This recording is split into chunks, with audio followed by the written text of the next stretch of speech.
Civil प्रक्रिया संहिता 1908 सेक 6269 कुर्की section 60 वह संपत्ति जो डिक्री के निष्पादन में कुर्क और विक्रय की जा सकेगी।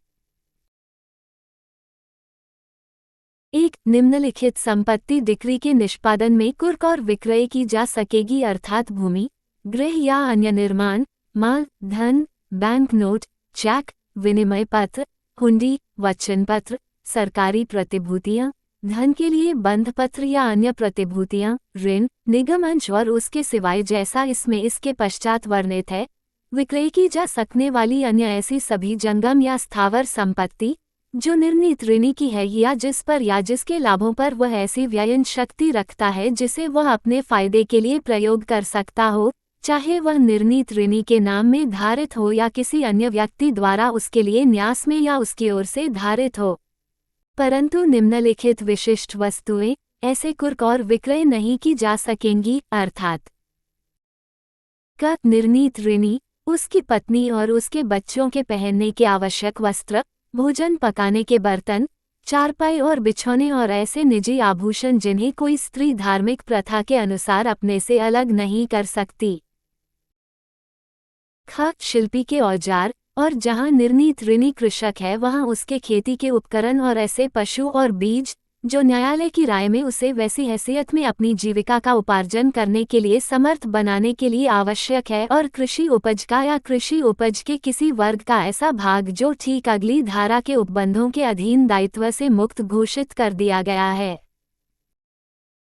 वे गृह और अन्य निर्माण उनके मलबों और आस्थानों के तथा उनसे अव्यवहित रूप से अनुलग्न और उनके उपभोग के लिए आवश्यक भूमि के सहित जो कृषक या श्रमिक या घरेलू नौकर के हैं और उसके अधिभोग में हैं।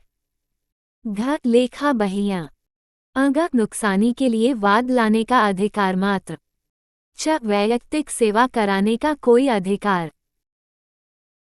वे वृत्तिकाएं और उपदान जो सरकार के या किसी स्थानीय प्राधिकारी के या किसी अन्य नियोजक के पेंशन भोगियों को अनुज्ञात है या ऐसी किसी सेवा कुटुंब पेंशन निधि में से जो केंद्रीय सरकार या राज्य सरकार द्वारा राजपत्र में अधिसूचना द्वारा इस निमित्त अधिसूचित की गई है, संदेय है, और राजनैतिक पेंशनें।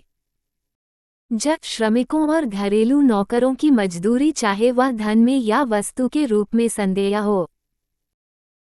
भरण पोषण की डिक्री से भिन्न किसी डिक्री के निष्पादन में वेतन के प्रथम 1000 रुपये और बाकी का 2/3। परंतु जहां ऐसे वेतन के प्रभाग का जो कुर्क किया जा सकता है, कोई भाग कुल मिलाकर 24 मास की अवधि तक लगातार या आंतरायिक रूप में कुर्क रहा है, वहां जब तक आगे की 12 मास की अवधि समाप्त न हो जाए तब तक ऐसे भाग को कुर्की से छूट प्राप्त होगी, और जहां ऐसी कुर्की एक ही डिक्री के निष्पादन में की गई है वहां कुल मिलाकर 24 मास की अवधि तक कुर्की चालू रहने के पश्चात ऐसे भाग को उस डिक्री के निष्पादन में कुर्की से अंतिम रूप से छूट प्राप्त होगी। भरण पोषण की डिक्री के निष्पादन में वेतन का 1/3। ऐसे व्यक्तियों के वेतन और भत्ते जिन्हें वायु सेना अधिनियम 1950 का 45 या सेना अधिनियम 1950 का 46 या नौसेना अधिनियम 1957 का 62 लागू है। जब किसी भी ऐसी निधि में के या उससे व्युत्पन्न जिसे भविष्य निधि अधिनियम 1925 का 19 तत्समय लागू है, सभी अनिवार्य निक्षेप और अन्य राशियां जहां तक कि उनके बारे में उक्त अधिनियम द्वारा ये घोषित किया गया है कि वे कुर्क नहीं की जा सकेंगी। जब किसी ऐसी निधि में के या उससे व्युत्पन्न जिसे लोक भविष्य निधि अधिनियम 1968 का 23 तत्समय लागू है, सभी निक्षेप और अन्य राशियां जहां तक कि उनके बारे में उक्त अधिनियम द्वारा ये घोषित किया गया है कि वे कुर्क नहीं की जा सकेंगी। निर्णीत ऋणी के जीवन पर बीमा पॉलिसी के अधीन संदेय सभी धन। किसी ऐसे निवास भवन के पट्टेदार का हित जिसको भाटक और वास सुविधा के नियंत्रण से संबंधित तत्समय प्रवृत्त किसी विधि के उपबंध लागू हैं। सरकार के किसी सेवक की या रेल कंपनी या स्थानीय प्राधिकारी के सेवक की उपलब्धियों का भागरूप ऐसा कोई भत्ता, जिसके बारे में समुचित सरकार राजपत्र में अधिसूचना द्वारा घोषित करे कि वो कुर्की से छूट प्राप्त है और ऐसे किसी सेवक को उसके निलंबन काल में दिया गया कोई जीवन निर्वाह अनुदान या भत्ता। ड उत्तरजीविता द्वारा उत्तराधिकार की प्रत्याशा अथवा अन्य केवल समाश्रित या संभव अधिकार या हित। ड भावी भरण पोषण का अधिकार। अना ऐसा भत्ता जिसके बारे में 10 किसी भारतीय विधि ने ये घोषित किया है कि वो डिक्री के निष्पादन में कुर्की या विक्रय के दायित्व से छूट प्राप्त है। तथा जहाँ निर्णीत ऋणी कोई ऐसा व्यक्ति है जो भू राजस्व के संदाय के लिए दायी है, वहाँ कोई ऐसी जंगम संपत्ति जो ऐसे राजस्व की बकाया की वसूली के लिए विक्रय से ऐसी विधि के अधीन छूट प्राप्त है जो उसे तत्समय लागू है। स्पष्टीकरण एक खंड छ ज अ झ न्य ड और अना में वर्णित वस्तुओं के संबंध में संदेय धन को उनके वस्तुतः संदेय होने के पहले या उसके पश्चात कुर्की या विक्रय से छूट प्राप्त है और वेतन की दशा में उसका कुर्की योग्य प्रभाग उसके वस्तुतः संदेय होने के पहले या उसके पश्चात कुर्क किया जा सकता है।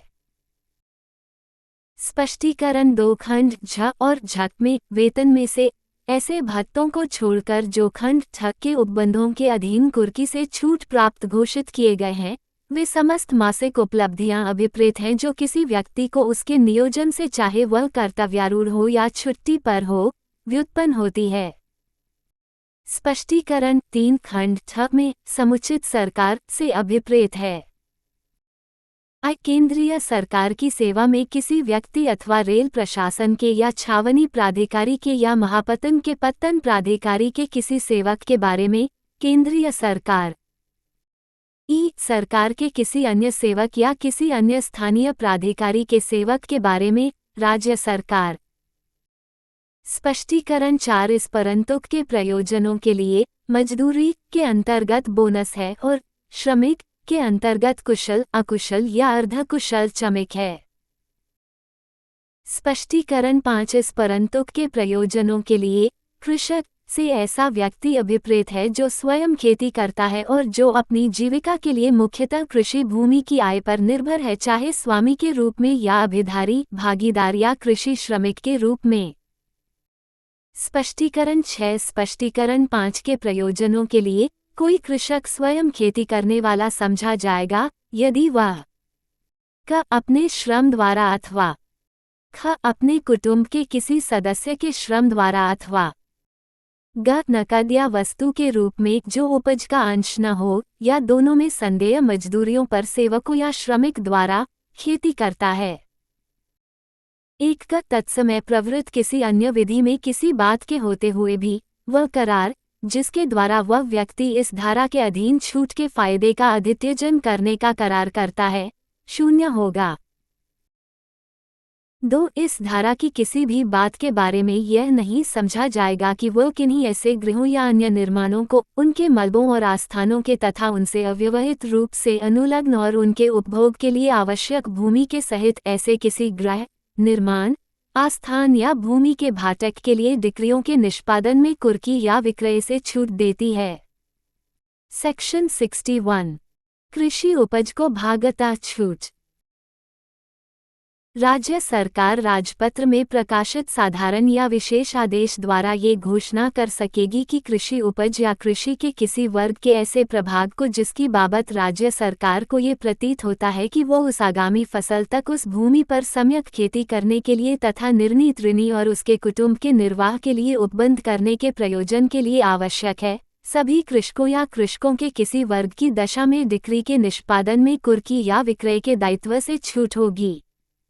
सेक्शन 62 निवास गृह में संपत्ति का अभिग्रहण। कोई भी व्यक्ति इस संहिता के अधीन जंगम संपत्ति का अभिग्रहण निर्दिष्ट या प्राधिकृत करने वाली किसी आदेशिका का निष्पादन करते हुए किसी निवास गृह में सूर्यास्त के पश्चात और सूर्योदय के पूर्व प्रवेश नहीं करेगा।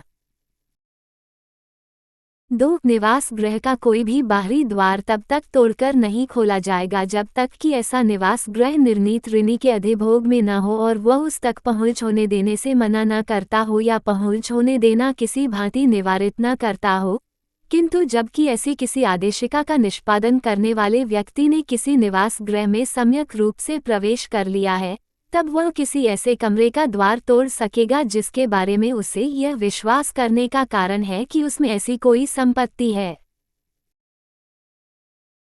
3. जहां निवास गृह का कमरा किसी ऐसी स्त्री के वास्तविक अधिभोग में है जो देश की रूढ़ियों के अनुसार लोगों के सामने नहीं आती है, वहां आदेशिका का निष्पादन करने वाला व्यक्ति ऐसी स्त्री को ये सूचना देगा कि वह वहां से हट जाने के लिए स्वतंत्र है और उसे हट जाने के लिए युक्त समय अनुज्ञात करने और हट जाने के लिए उसे युक्त सुविधा देने के पश्चात और साथ ही उस संपत्ति के छिपाकर हटाए जाने के निवारण करने के लिए ऐसी हर एक पूर्वावधानी बरत करके जो इन उपबंधों से संगत है, वह संपत्ति के अभिग्रहण के प्रयोजन से ऐसे कमरे में प्रवेश कर सकेगा। सेक्शन 63। कई न्यायालयों की डिक्रियों के निष्पादन में कुर्क की गई संपत्ति। 1. जहां वह संपत्ति जो किसी न्यायालय की अभिरक्षा में नहीं है, एक से अधिक न्यायालयों की डिक्रियों के निष्पादन में कुर्क की हुई है, वहां वह न्यायालय जो ऐसी संपत्ति को प्राप्त या आप्त करेगा और उसके संबंध में किसी दावे का या उसकी कुर्की के संबंध में किसी आक्षेप का अवधारण करेगा, वह न्यायालय होगा जो उससे ऊंची श्रेणी का है, या जहां ऐसे न्यायालयों के बीच में श्रेणी का कोई अंतर नहीं है, वहां वह न्यायालय होगा जिसकी डिक्री के अधीन संपत्ति सबसे पहले कुर्क की गई थी। 2. इस धारा की कोई भी बात ऐसी डिक्रियों में से एक का निष्पादन करने वाले न्यायालय द्वारा की गई किसी कार्यवाही को अविधिमान्य करने वाली नहीं समझी जाएगी। स्पष्टीकरण। उपधारा 1 के प्रयोजनों के लिए न्यायालय द्वारा की गई किसी कार्यवाही के अंतर्गत ऐसे डिक्रीदार को जिसने डिक्री के निष्पादन में किए गए विक्रय में संपत्ति का क्रय किया है, उसके द्वारा संदेय क्रय कीमत के बराबर मुजरा अनुज्ञात करने का आदेश नहीं है। सेक्शन 64। कुर्की के पश्चात संपत्ति के प्राइवेट अन्य संक्रामण का शून्य होना।